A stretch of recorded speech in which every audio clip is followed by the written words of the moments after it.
This video will cover the installation methods for residential flagpoles available at Saratoga Flag Company. This can be completed in an afternoon or a couple of afternoons. Start by digging a hole about 10 inches deeper than the provided PVC sleeve.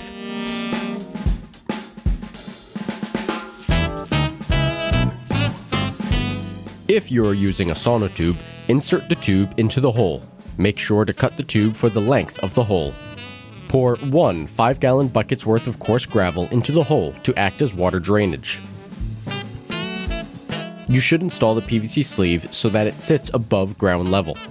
If your PVC sleeve has a provided bolt, insert into the pre-drilled hole and secure with the provided nut. This feature is typically found on the telescoping poles and represents the bottom of the sleeve. Place your PVC sleeve on top of the gravel and pour a small amount of gravel inside and around the sleeve to help stabilize while you are working. Pour your concrete mix into a container and apply water. You do not want this to be dry, nor do you want this to be runny. Depending on the height, diameter, and weight of the flagpole you are installing, as well as expected weather conditions, anywhere from 100 to 500 pounds should suffice. Evenly distribute your concrete around the PVC sleeve. Make sure that you do not get any concrete inside the sleeve. If using a foundation sleeve, place it inside the hole spike first. Add your gravel and pour concrete around the bottom. Dress with the sonotube towards the top and pour the rest of your concrete between the foundation sleeve and the sonotube. Again, do not get any concrete inside the foundation sleeve. As you are pouring the concrete, periodically check the plumb of the PVC sleeve. To do this, take a level and place it vertically against the sleeve. Observe the horizontal bubble and ensure that it is centered. You will need to do this 360 degrees around the sleeve. Let the concrete dry for the recommended time as specified on the concrete bag.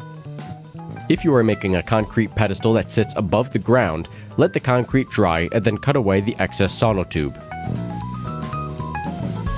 Open and inspect your flagpole. If you have a heavy-duty sectional, the pole will come wrapped in brown paper, which you will have to remove. Do not let the pole get wet while it is wrapped in this paper, as it will stain the pole. The only assembly required for telescoping poles is the ball, which you will need to thread to the top of the pole.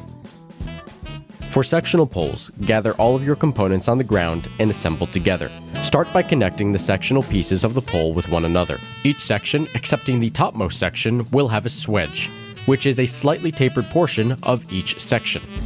These should be facing upwards for the installation, and each subsequent section will slide over the lower section swedge. Once assembled, the lighter duty poles will be the same diameter top to bottom.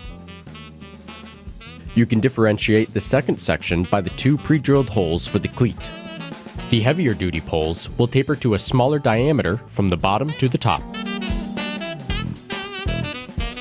Thread your ball onto the truck and seat onto the top pole section, securing the set screws on the truck. If you are installing an optional solar light, thread the ball through the center hole of the light before securing to the truck. The standard ball top can also be upgraded to an eagle for some extra freedoms. Take one end of your provided halyard and pass it through the pulley on the truck. Unravel the halyard so that both ends meet towards the bottom of the pole. You should have halyard roughly 2 times the length of the pole. Tie the 2 ends of the halyard together via your preferred method. Something similar to a surgeon's knot will suffice. Secure your cleat to the pole at the 2 pre-drilled holes and secure your halyard to the cleat to prevent it from flopping around. If you are installing a flash collar, you will want to slide this up the pole from the bottom and secure it with tape or the cleat itself. If you forget until after the pole is installed, you will have to remove the pole or somehow get to the top of the pole to slide the collar down. Next, Iwo Jima the pole into the hole. For larger poles, having a person foot the pole to prevent it from jumping the hole is a good safety measure.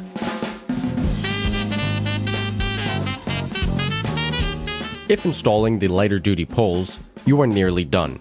If installing the heavier duty poles, you've still got some work to do. For the heavier duty poles, use wood shims to set the plumb of the pole inside the PVC sleeve, checking with a level.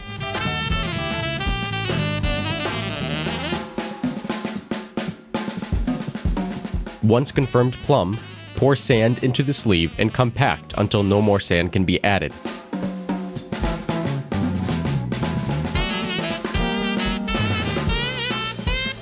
Afterwards, and if desired, cover the exposed concrete with your preferred medium, such as gravel, dirt, or sand. If using a flash collar, use it to cover the sand, and use clear silicone to seal the opening so as to minimize water building up on the sand. If installing a telescoping pole, attach the 2 grommets on the header of your flag to the 2 topmost clips on the pole. Raise the flag by lifting each telescope section to its maximum height and secure with the button anchor. You may have to rotate the section to align the button with the hole. After that, your telescoping pole is fully installed. For an external halyard sectional pole, gather all of your components on the ground and assemble together. Loop over the top and pull tight. Do not secure the clips with a knot, as that will make readjustment more difficult over time. Attach the clips to the top and bottom grommets of your flag. The flag's header should be taut against the halyard. If it has slack, adjust the clips until there is no slack. Raise your flag. Secure your halyard to the bottom cleat. And let the flag fly. After that, you're all done. Enjoy your American-made flagpole from Saratoga Flag Company.